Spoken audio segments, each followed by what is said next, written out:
తెలంగాణకు BC CM అనే ఒక డిమాండ్ పెరుగుతోంది కదా సార్. కాంగ్రెస్ పార్టీలోనే విత్ ఇన్ ద పార్టీ చాలామంది నాయకులు నెక్స్ట్ ఫ్యూచర్ సీఎం బీసీ అవుతారు అని చెప్పేసి మహేష్ కుమార్ గౌడ్ టీపీసీసీ చీఫ్ కూడా రీసెంట్గా ఒక కామెంట్ చేశారు sir. Backward classes leader will be Telangana's CM in future అని చెప్పేసి. ఎందుకు ఈ చర్చ నడుస్తుంది సార్? అంటే దేశంలో రాష్ట్రంలో సగం మంది బీసీలు. అన్ఫార్చునేట్లీ మన కులం గురించి మాట్లాడద్దంటారు. కులం మాట్లాడితే మీరు కూడా కులం గురించి మాట్లాడతారా అంటారు. ఎందుకు? కుల ఆధిపత్యాన్ని నిలబెట్టుకోదలుచుకున్న వాళ్ళు తెలివిగా చేసే మాట ఇది. కుల ఆధిపత్యాన్ని కోరుకునే వాళ్ళు ఏంటంటే కులం గురించి మాట్లాడద్దంటారు. ఎందుకంటే మాట్లాడకపోతే వాళ్ళ ఆధిపత్యం అలాగే ఉంటుందని. కానీ కులం అనేది పచ్చి నిజం. కులం ఆధిపత్యం అనేది నిజం. రాజకీయ నాయకత్వం కొన్ని కులాల చేతుల్లోనే ఇప్పటికీ ఉంది అన్నది నిజం. మెజారిటీ కులాల ప్రజలకు రాజకీయ నాయకత్వంలో భాగస్వామ్యం లేదు అన్నది వాస్తవం కదా. అందువల్ల ఉమ్మడి ఆంధ్రప్రదేశ్ నుంచి ఇప్పటి వరకు జనాభాలో సగం మందిగా ఉన్న వెనుకబడిన వర్గాలకు ఇవాళ ముఖ్యమంత్రి పదవి ఎందుకు దక్కలేదు? మరి మన చిన్నప్పుడు పల్లెటూరులో దొరికిన పాలు ఇప్పుడు సిటీలో దొరకటం లేదు. మా ఇంట్లో దీని గురించి మాట్లాడుకుంటున్నప్పుడు కంట్రీ డిలైట్ గురించి తెలిసి ఉన్నత ప్రమాణాలు ఉన్న ల్యాబ్స్ లో టెస్ట్ చేయించి రోజు రిపోర్ట్స్ ని యాప్ లో అప్డేట్ చేస్తారు. వాళ్ళ విధానాలు చూసి సంతృప్తి చెంది ఇలా రికమెండ్ చేస్తున్నాను. ఇప్పుడే కంట్రీ డిలైట్ యాప్ ని డౌన్లోడ్ చేసుకోండి. Download the country delight app now. కొన్ని కులాలకే ఎందుకు ముఖ్యమంత్రి పదవి దక్కింది? ఇది ఒక వ్యాలిడ్ డెమోక్రటిక్ క్వశ్చన్. ఇది కులతత్వంతో అడిగే ప్రశ్న కాదు. నేను బీసీని కాదు, కానీ నేను ఎందుకు అడుగుతున్నా ఈ ప్రశ్న? నాకు రాజకీయ చైతన్యం ఉంది కనుక, సామాజిక చైతన్యం ఉంది కనుక, సమాజాన్ని నేను నా స్వార్థం నుంచి చూడడం లేదు కనుక, నేను ఏ కులం నుంచి వచ్చాను అనే యాంగిల్తో చూడడం లేదు కనుక నేను ఈ ప్రశ్న ధైర్యంగా అడగగలుగుతున్నాను. ఈ ప్రశ్న ఎవరైనా అడగాలి. ఇది డెమోక్రటిక్ క్వశ్చన్, ఒక లెజిటిమేట్ క్వశ్చన్. వ్యక్తులు పక్కకు పెడదాం. అన్ని కులాల్లోనూ గొప్ప వాళ్ళు ఉంటారు, అన్ని కులాల్లోనూ చెడ్డ వాళ్ళు ఉంటారు. దేశ స్వాతంత్రానికి పోరాడిన గాంధీని, నెహ్రూను, సుభాష్ చంద్రబోస్, భగత్ సింగ్లను మనం ఏ కులం అని అడగలేదు. అల్లూరి సీతారామరాజును, కొమరం భీమును మనం ఏ కులం అని అడగలేదు. అందువల్ల కులం అనేది ఒక నాయకుని గొప్పతనాన్ని నిర్ణయించదు. ఒక కులం వారు నాయకుడైతేనే ఆ కులం బాగుపడుతున్నది నిజం కాదు. నేను నవ్వుతూనే మన రాజశేఖర రెడ్డి చీఫ్ మినిస్టర్గా ఉన్నప్పుడు రెడ్ల రాజ్యం వచ్చింది, రెడ్లంతా డామినేట్ చేస్తున్నారని వీరు విమర్శిస్తే ఒక సందర్భంలో రాజశేఖర రెడ్డితోనే అన్నాను, సార్ మీరు ముఖ్యమంత్రిగా ఉన్నారు కానీ మా డ్రైవర్ ప్రశాంత్ రెడ్డి పాపం ఒక కారు కూడా లేస్తారనేవాడిని. నా డ్రైవర్ అప్పుడు రెడ్డి ఉండే. సో అందువల్ల నేను నవ్వుతూ అనేవాడిని, సీఎం నుంచి డ్రైవర్ వరకు రెడ్లు ఉంటారని. అందువల్ల ఒక కులానికి చెందిన వారు ముఖ్యమంత్రి అయినంత మాత్రాన ఆ కులంలో ఉన్న ప్రజలంతా లాభపడరు. అన్ఫార్చునేట్లీ ప్రజలకు సంబంధం లేదు. ప్రజల్ని కుల భావనతో ర్యాలీ చేస్తారంతే. లాభపడేది ప్రజలు కాదు, లాభపడేది కొద్దిమంది వ్యవస్థలో ఉండే ఆ ఇకో సిస్టమ్ అంటారే, రాజకీయ నాయకులు కావచ్చు, కాంట్రాక్టర్లు కావచ్చు, పైరవికాలు కావచ్చు, బిజినెస్ మెన్ కావచ్చు. ఈ కాస్ట్ ఇకో సిస్టమ్ అంటే the ruling elite in that caste లాభపడుతుంది. మాసెస్ ఇన్ ద కాస్ట్ లాభపడుతుంది. రేపు బీసీ ముఖ్యమంత్రి అయినా సాధారణ బీసీ లాభపడతారనుకుంటే పొరపాటే. అది సాధారణ బీసీలకు ఏమీ దక్కదు. ఎస్సీ ముఖ్యమంత్రి అయితే సాధారణ ఎస్సీలకు ఏమీ దక్కదు. దక్కేది ఎవరికి అంటే ఆ రూలింగ్ ఎలీట్లో భాగం ఉన్న వారికి దక్కుతుంది. అంటే ఆ కులాన్ని ఉపయోగించుకొని రాజ్యం వేలే వారికి దక్కుతుంది. అందువల్ల బీసీ ముఖ్యమంత్రి అయితే బీసీలందరి జీవితాలు మారుతాయనుకుంటే దాని మించిన మూర్ఖత్వం ఇంకోట్లేదు. రాజకీయాల్లో తమ ప్రయోజనాలు ఉంటాయి.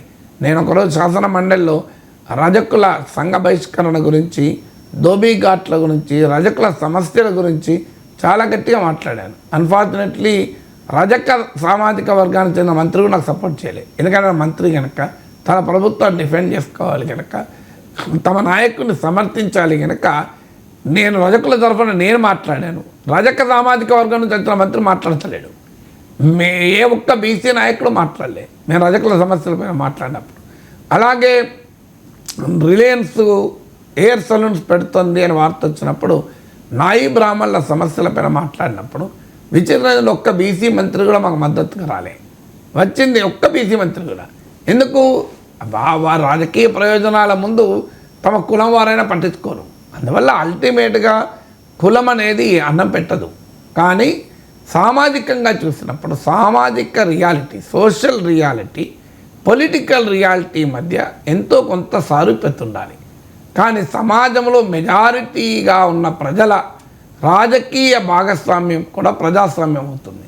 అది మన సమాజంలో లేదు. కొన్ని కులాల చేతుల్లోనే రాజకీయ అధికారము ఇవాళ కేంద్రీకృతమై ఉన్న మాట నిజం. అయితే ఇప్పుడు ఎందుకు ఈ మాట వస్తుంది? ఈ మాట రావడానికి ఇప్పుడు కారణం ఏంటి? మరి కాంగ్రెస్ పార్టీలో పొన్నాల లక్ష్మయ్యను 2014లో బీసీని పీసీసీ ప్రెసిడెంట్గా చేసి ఎన్నికలకు పోతే బీసీలైనా ఓట్లేశారా? పోనీ నినకాగమన్న భారతీయ జనతా పార్టీ మేము బీసీ ముఖ్యమంత్రి చేస్తామని ఎన్నికలకు పోతే భారతీయ జనతా పార్టీ ప్రజలు పట్టం కట్టారా? అలాగే మీకు తెలుగుదేశం పార్టీ ఆర్ కృష్ణని ముందు పెట్టి బీసీని మేము ముఖ్యమంత్రి చేస్తా అంటే ప్రజలు ఓట్లేశారా? ఆ పార్టీలు కూడా ఏం చేస్తాయి మళ్ళీ గమనించండి మీరు. తెలుగుదేశం పార్టీ బీసీని ముఖ్యమంత్రి చేస్తామని ఆర్ కృష్ణ ముందు పెట్టి ఎన్నికలకు పోయింది. ఎన్నిక అయినాక ఆర్ కృష్ణ ఎమ్మెల్యే అయ్యాడు. కనీసం తెలుగుదేశం శాసనసభాపక్ష నేతగా చేశారు. ఆయనను ముఖ్యమంత్రి చేస్తామని హామీ ఇచ్చినప్పుడు శాసనసభాపక్ష నేత చేయాలి కదా. ఎందుకు చేయలేదు తెలుగుదేశం? ఆంధ్రప్రదేశ్లో బీసీని ముఖ్యమంత్రి చేస్తాను ఎందుకు చెప్పలేదు తెలుగుదేశం? అక్కడ మాత్రం బీసీని ముఖ్యమంత్రి చేద్దాం పొరపాటు కూడా చెప్పారు. ఇప్పటికైనా ఆంధ్రప్రదేశ్లో టీడీపీ కానీ వైసీపీ కానీ బీసీని ముఖ్యమంత్రి చేస్తామని చెప్పమనండి. ప్రాక్టికల్గా సాధ్యమా? ఆంధ్రప్రదేశ్ రాష్ట్ర అధ్యక్షుడిగా బీసీని పెడతారు. ఎందుకంటే అది దానికేం పవర్ ఉండని పదవి కదా. అది అచ్చెన్నాయుడు ఉన్నా పల్లా శ్రీనివాస్ ఉన్నా దానికేం పవర్ ఉంటుంది? సో పవర్ ఉండేది చంద్రబాబు నాయుడు దగ్గర ఉంటుంది, లోకేష్ దగ్గర ఉంటుంది. మరి అక్కడ ఎందుకు బీసీ ముఖ్యమైన నినాదం రాదు? ఎందుకంటే ఆడ పెట్టలేరు. టీడీపీ చేయదు, వైసీపీ చేయదు, ఇంపాసిబుల్. సో మీకు బీజేపీ బీసీని ముఖ్యమంత్రి చేస్తా అన్నారు. ఎన్నికలు జరిగినాయి. ఏం చేశారు? ఎన్నికల దగ్గర పడ్డాక ప్రఖ్యాత బీసీ నాయకుడుగా ఉన్న మండిదని మార్చి కిషన్ రెడ్డి చేయలేదా పార్టీ అధ్యక్షుడిగా? మరి మీ బీసీ ముఖ్యమంత్రి నినాదం ఎక్కడ పోయింది? పోనీ శాసనసభా పక్షం ఏర్పడింది. శాసనసభా పక్ష నేతగా బీసీని చేశారా మీరు? మహేశ్వర్ రెడ్డిని చేశారు. మళ్ళీ అక్కడ ఎందుకు బీసీని చేయలే? ఓ బీసీ ఎమ్మెల్యే శాసనసభా పక్షాన్ని నేను మహేశ్వర్ రెడ్డి సామర్థ్యాన్ని ప్రశ్నించడం లేదు. సో ఆయన చాలా సమర్థుడైన నాయకుడే. కానీ రియాలిటీ ఏంటి? మళ్ళీ బీసీని మీరు శాసనసభాపక్ష నేత చేయలే అంటే ఓట్లు రావడం కొరకు బీసీ ముఖ్యమంత్రి నినాదం. పదవులకు వచ్చారు మళ్ళీ బీసీ ముఖ్యమంత్రి చేయరు. బీసీ శాసనసభాపక్ష నేతగా కూడా బీసీని చేయరు. విచిత్రం ఏంటంటే సో ఇది రాజకీయం అలా ఉంటుంది. ఎందుకుంటుంది అంటే రాజకీయాల్లో బీసీ అన్న పదం ఓట్లు తేవడానికి ఏమాత్రం ఉపయోగపడితే ఆ మేరకు ఉపయోగించుకుంటారు. కానీ అల్టిమేట్గా బీసీ ప్రాతిపదికనే రాజకీయ పార్టీలు నడవవు. అందువల్ల ఇప్పుడు ఎందుకు అంటున్నారంటే రేవంత్ రెడ్డి ఆ సీట్లో కూర్చున్నాడు కనుక ఆయన బలహీనపరచడానికి ఏ నినాదం ఉపయోగపడుతుందని ఎత్తుగడగా ఇవాళ బీసీ ముఖ్యమంత్రి నినాదం తెస్తున్నారు. ఏం ముఖ్యమంత్రి సీటు ఖాళీ ఉందా? సో మరి శాసనసభ పక్ష నేతగా రేవంత్ రెడ్డి ఎన్నికైన రోజు మరి ఈ డిమాండ్ ఎందుకు లేదు? ఎక్కడ పోయింది? సో అందువల్ల ఇప్పుడు ఆ డిమాండ్ ముందుకు తెచ్చేది కేవలం ఒక రాజకీయ నినాదం. రేవంత్ రెడ్డిని ఎలా దెబ్బతీయాలి అనుకునేవారు వ్యూహాత్మకంగా చేసేటువంటి వ్యాఖ్య. అందుకే రేవంత్ రెడ్డి కౌంటర్ చేశాడు. నేనే చివరి ముఖ్యమంత్రి అవుతానేమో, రెడ్డి ముఖ్యమంత్రి నెక్స్ట్ బీసీ ముఖ్యమంత్రి చేస్తామని అన్న కారణం అది.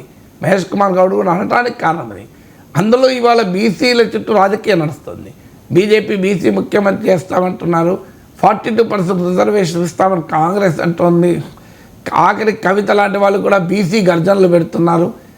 అందువల్ల కాంగ్రెస్ పార్టీలో కూడా ఆ డిమాండ్ ముందుకు రావడానికి కారణం కూడా అది. అందువల్ల అల్టిమేట్గా సమాజంలో ప్రజలందరికీ కులం ఉపయోగపడదు, కొద్దిమందికి కులం ఉపయోగపడుతుంది. అయినప్పటికీ కూడా సమాజంలో అన్ని వర్గాలకు రాజకీయ అధికారంలో భాగస్వామ్యం రిప్రజెంటేటివ్ ఎగ్జాక్ట్గా సేమ్ ఉండాలని అంటలేను, కానీ భాగస్వామ్యంలో ప్రాతినిధ్యం ఉండడం కూడా డెమోక్రసీ డీపెండ్ కావడానికి కారణం. వ్యక్తులతో సంబంధం లేదు. అది ఎవరు ముఖ్యమంత్రి అనే యాంగిల్లో కాకుండా ఒక వ్యవస్థగా చూసినప్పుడు సమాజంలోని ముఖ్యమంత్రులే కాదు, సమాజంలోని అన్ని అంశాల్లో కూడా అన్ని కులాల వారికి ఉండాలి.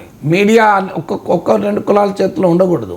మీరు టీవీ యాంకర్లు 1-2 కులాలకు చెందిన వాళ్ళు ఉండకూడదు. అలాగే సమాజంలో ప్రామినెంట్ ప్లేసెస్ అన్ని న్యాయ వ్యవస్థలో 1-2 కులాలు ఉండకూడదు. అన్ని వ్యవస్థల్లోనూ సోషల్ రిప్రజెంటేషన్ ఉండడం అనేది అవసరం. అందుకు అనుగుణంగా రాజకీయ వ్యవస్థ పనిచేయాలి. అన్ఫార్చునేట్లీ రాజకీయ వ్యవస్థ సామాజిక న్యాయాన్ని కూడా తమ రాజకీయ స్వార్థంగానే మార్చుకున్నాయి తప్ప నిజమైన సామాజిక న్యాయ సిద్ధాంతాన్ని ఏమీ ప్రవచించవు. అవి రాజకీయ స్వార్థానికి ఉపయోగపడతాయి కనుక ఆ సామాజిక న్యాయాన్ని తమకు అనుకూలంగా ఉపయోగించుకుంటాయి.